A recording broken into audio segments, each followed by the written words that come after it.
Eu nasci na cidade do Porto e aí cresci num ambiente totalmente matriarcal, depois do divórcio dos meus pais, quando eu tinha 14 anos. Filha de pai português, engenheiro químico, mãe bailarina e, muito importante, avó materna, atriz de burlesque e de vaudeville. Pode ser difícil vocês imaginarem, mas se alguma coisa de bom eu tenho, é graças a Lolita, a minha avó materna, anarquista, que em 1930 fazia um número de cabaré em Barcelona, vestida de diabinho e com um tridente. Ser educada por alguém tão especial é maravilhoso, mas de facto torna-nos diferentes. Eu sou ibérica, portuguesa, ibérica, culturalmente ibérica. Tenho dias, que são mesmo muitos dias, onde eu me sinto metade Manuel de Oliveira, metade Almodóvar. Porque, tanto, não sei se disse que a minha mãe e a minha avó eram de Barcelona. Portanto, e o pior para isto tudo, para complicar mais, é que eu não quero escolher, quero ficar com tudo. Eu descendo de uma saga de mulheres independentes e lutadoras, e elas passaram a ideia de que isso era uma mais-valia e um privilégio. Sou de uma matriz dividida entre a alta burguesia do Porto, sou British, e a boémia catalã artística. Tenho em mim o Atlântico, o Mediterrâneo, e no início tenho que dizer que eram demasiadas marés dentro de mim e eu estava sempre in between, não sabia nunca onde é que poderia estar melhor. Depois de muitas dúvidas, eu percebi muitas perguntas a mim própria, muitas mudanças de roupa para nos domingos estar, como era previsível, em casa dos pais, do pai e da família paterna, e depois mudavam-me outra vez a roupa para estar em casa da mãe, portanto eu aí aprendi a ser camaleónica, zélig e em certa forma até manipuladora, porque tinha que ser duas pessoas diferentes, não é? Depois de muitas dúvidas, eu compreendi que o meu ponto, onde eu era, de onde eu vinha, era precisamente o lugar do desgarramento e da estranheza da diferença. Era aí, exatamente, era daí que eu vinha e era aí que eu era. Nós somos os forinhas, os que não encaixam, os da família que não pertencem a nenhuma família. E isso tornou-se muito evidente para mim, sobretudo na adolescência, que é a época da procura de identidade, quando eu tive assim um momento quase epifânico, uma revelação, quando tropecei nesta fotografia. Esta fotografia do Almada Negreiros, eu quando vi esta fotografia disse, é isto, é exatamente. Eu sou cúmplice, é ali que eu quero estar, na irreverência, na individualidade, na liberdade de espírito, é aí que eu vou ser eu. Portanto, não tive absolutamente nenhuma dúvida que era ali o meu lugar e a minha força. O meu fado surgiu precisamente porque no meio daquele patchwork caótico familiar e geográfico também, eu precisava de um lugar simbólico, onde eu me sentisse que havia algo de cocooning, de proteção, uma zona de conforto. E eu precisava dessa zona de conforto precisamente para voar e para ir para outro sítio, mas tinha que ter esse apoio antes. E eu, desde a minha infância e depois mais tarde na adolescência, que a música do fado era a música do meu cotidiano. E eu escolhi o fado como sendo essa síntese que eu precisava para me construir. Ou talvez tenha sido o fado que me escolheu, quando eu, em criança, passeava no Porto e o ouvia ser tocado pelos cegos e pelos músicos ambulantes na Praça Carlos Alberto, por exemplo. Então eu cheguei ao fado, vinda de muitos lugares, pelo facto da riqueza materna, de ser de outra cultura, ou de ninhures, como quiserem. Cheguei ao fado fazendo um caminho muito pessoal, sabendo, com um enorme respeito pela tradição e pela mesmo veneração pela tradição e pelos fadistas das casas de fado que perpetuam o ritual e que têm uma experiência, um conhecimento, eu tinha uma visão do que eu queria fazer, ou talvez também do que eu não queria fazer. E como eu não achava, e continuo a não achar, ou seja, nem que me matem, eu não posso dizer o contrário, que eu não estava a fazer mal a ninguém, que só me comprometia a mim próprio, eu fazia com uma temeridade e um à vontade, sem um ar de quem está a pedir licença ou a pedir desculpa por estar a fazer algo que só a mim me expunha, não é? Claro que essa atitude foi uma atitude que no início criou bastantes anticorpos. Estamos a pensar em 1990, quando eu gravei o meu primeiro disco, 1990, a situação para o fado é completamente oposta à que existe hoje em dia.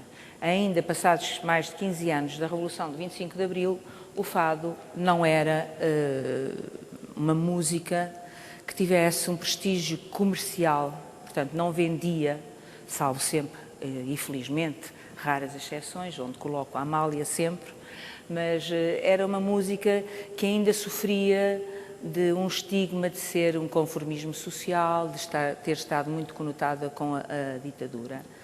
Portanto, isto, ao mesmo tempo, faz com que as pessoas se perguntassem naquela altura porque é que alguém como eu, com aquela imagem urbana, queria gravar um tipo de música tão conservadora e saudosista. Mas também porque é que alguém como eu escolhia poetas e cantautores que nunca tinham feito parte desse universo. E porque é que alguém como eu punha nos arranjos acordeão e violino. Eu sei porquê, eram os tais músicos da Praça Carlos Alberto do Porto que estavam ali. Mas e porque é que alguém como eu tinha uma franja cirurgicamente cortada, como a Louise Brooks ou como a Beatriz Costa? E também porque é que alguém como eu era tão cosmopolita, tão urbana, às vezes com umas cruzes e umas caveiras tipo gótica. E porquê? E porquê? E porquê? O que acontecia era que alguém vestido assim, com esta atitude, com uma mini saia, sem pedir desculpa, sem ter um ar de pedir desculpa, não podia, e com um certo discurso, é evidente que não podia cantar fado. Mas era mesmo assim, havia um bloqueio, não podia cantar fado. Podia cantar, mas era como se tivesse uma lata de tinta transparente, não existia. Portanto, cantava, estava, mas era um ostracismo silencioso, um veto. Porquê também? Porque depois do meu divórcio, coincidiu com o princípio destes discos, depois do meu divórcio não havia ao meu lado nenhuma imagem masculina que me validasse. O mundo do fado é um mundo que, embora as vozes femininas sejam muitíssimo valorizadas, os decisores, opinion makers e interlocutores são homens. E quase todos os fadistas têm ao seu lado ou um guitarrista, ou um manager poderoso, ou um apresentador da televisão que a apoia, ou um Khomeini do fado, que os há. Tem sempre alguém que lhes dá o carimbo de pode existir, pode entrar, existe. Eu sempre achei que o fado era um idioma no sentido em que há certos tipos de música, como o tango, os blues, o fado, o flamenco, que vão para além do género musical. Têm um léxico de emoções, uma gramática de sentimentos. E o fado tem essa possibilidade de falar essa língua. Quando eu comecei, então, a usar o fado como um idioma, foi numa época em que, ao mesmo tempo que eu recebia, o meu trabalho começava a ter uma grande visibilidade no estrangeiro, portanto, eu era uma artista de poucos em Portugal, estamos a falar da época dos 90, era uma artista de elite, coisa que não estava de maneira nenhuma nos meus planos. Era uma artista considerada intelectual, tive vários epítetos, porque cantava aos grandes poetas. Graças a Deus que os grandes poetas me emprestaram as suas palavras. Com essa visibilidade no estrangeiro, eu comecei a atravessar portas que a grande Amália, ela sim, tinha aberto por primeira vez. Acontecia-me ir cantar a teatros onde ela tinha estado, tanto entre ela e eu, mais ninguém tinha ido. À parte disso, também abri algumas outras portas, como a Filarmonia de Berlim, o Teatro de Avignon, eu cantava regularmente no Lincoln Center, etc. Portanto, havia um grande prestígio lá fora que alternava com uma invisibilidade aqui. Aliás, quando eu digo isto, não há nenhum perigo que eu tenha um trip de narcisismo, porque eu ainda hoje posso ir ao Bairro Alto e passo pelas casas de fado, acontece imenso, eu adoro fazer isto, e os porteiros das casas de fado dizem Madame Fado, Madame Fado. E eu digo, ça va pas la tête, amigo, je suis Misia. O fado como idioma vem, acho que esta imagem, quando aqui se diz Misia drawing tears in any language, é exatamente a isso que eu me refiro. Refiro-me a esta porosidade que este tipo de músicas tem em relação às emoções noutros países. Eu, se cantar, faço um concerto de fado, ele tem exatamente o mesmo gráfico aqui ou na Austrália, onde eles não compreendem o que eu estou a dizer, mas compreendem o que eu estou a sentir. A minha relação com o público português melhorou com o passar do tempo, evidentemente. Agora, ultimamente, nos últimos anos, sentir realmente que a minha relação com o público português melhorou, mas ao mesmo tempo tive uma enorme alegria, que é descobrir que a maior parte do meu público são pessoas muito jovens. Assim, eu acho que temos várias pátrias, não só a geográfica, a dos discos, a dos livros, a das cidades do mundo que amamos, e eu tenho muitas dessas e não quero amputar nenhuma. Portanto, sou como uma espécie de borboleta musical que vou e venho. Às vezes eu digo que sou como uma fadista shuttle. Faço um disco de fados e depois venho e faço um disco de qualquer outra coisa. Não só vou e venho entre vários tipos de música que me fascinam ou de culturas que me receberam muito bem e que eu tenho uma reciprocidade, mas também vou e venho a sítios que a mim própria me admiram, me surpreendem, como que foi cantar Kurt Weill, ou Igor Stravinsky, ou Piazzolla, ou fazer teatro, como venho fazer agora ultimamente no Teatro da Malaposta, ou ser dirigida pelo John Turturro num filme. Todas essas coisas, eu acho que eu tive força para as fazer, precisamente por ter vindo daquele caos familiar, daquela procura do meu lugar, daquele desgarramento. O meu último álbum, que é um álbum muito especial, e falando de desbravar caminhos, é um álbum que eu tive que descobrir a maneira de o fazer. É um álbum que nasceu num tempo de crise, num país do sul da Europa. A crise está aqui da maneira mais trágica, mas não só, também há outros países. Num país onde não temos Ministério da Cultura, onde o orçamento para a cultura é uma anedota da qual acho que ninguém ri, não é? Portanto, eu nunca pedi subvenções, nestes 20 anos de trabalho, nunca pedi subvenções, mas para fazer este álbum, para produzir pessoalmente este álbum, eu vi-me na dificuldade de encontrar os interlocutores que antes estavam aí. Porquê? Porque as editoras discográficas estão fragilizadas, porque tudo mudou. E então, crise e delicatessen.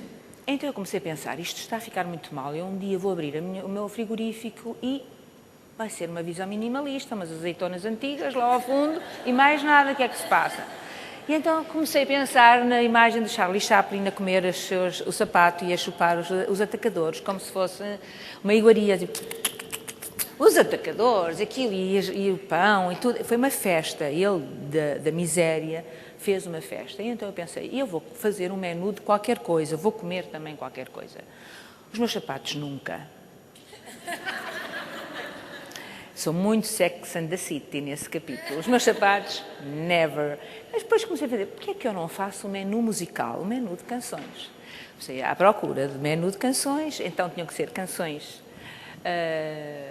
um bocadinho kitsch, era isso que me apetecia, estava a apetecer canções que eu conhecesse já há tempo e queria, sobretudo, eu achava que por estarmos em crise e por ser um jantar de crise, que devia ter panache e estilo.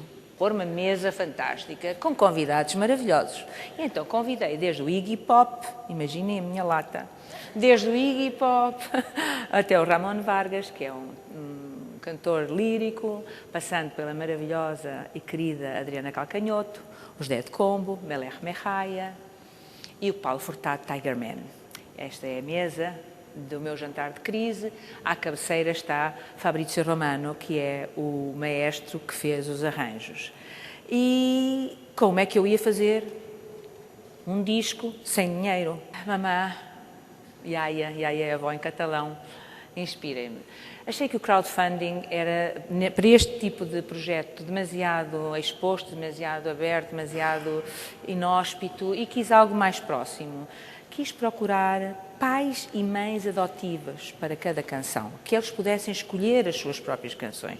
Eu apresentava 13 canções e quem quisesse adotar uma canção escolhia. Tipo pessoas brasileiras que escolheram um repertório de Alva de Oliveira, outras pessoas escolheram, as pessoas foram escolhendo. E eu pus isso no Facebook. Então, eu pus quem quer adotar canções do meu próximo álbum, Delicatessen Café Concerto. E não imaginam o que é ver que pessoas que eu nunca na minha vida conheci e que pessoas que eu conhecia de um like, numa fotografia, de um pequeno comentário, começaram a enviar dinheiro para a minha conta pessoal, para eu fazer o meu disco. Chegámos a um ponto que eu disse, por favor, atenção, a canção com Iggy Pop sou eu que quero adotar. Essa é a minha. E isto é o que eu gostava de transmitir, que é, se eu não tivesse vivido esta quantidade de contradições, de dificuldades, de desgarramentos e de dúvidas, eu nunca teria sequer tido a coragem de pôr um disco em adoção no Facebook. O disco é um dos discos mais maravilhosos, francamente, que eu fiz até hoje, porque é um disco que podia chamar-se Milagre. É um disco que nasceu de uma sinergia de pessoas que disseram, nós gostamos do que esta pessoa faz, nós gostamos dos seus poetas, dos seus músicos, vamos apoiá-la. Isto, ao mesmo tempo, remete-me, e já estou a acabar, para uma frase que eu ouvi uma vez numa série. A andorinha tem de cantar. E tem de cantar porque pode fazê-lo. Tudo aquilo que nós sintamos que podemos fazer é quase uma traição à vida nós não o fazermos. Porque nós podemos fazê-lo, temos em nós a possibilidade de o fazer. Só que, claro, depois é encontrar os caminhos.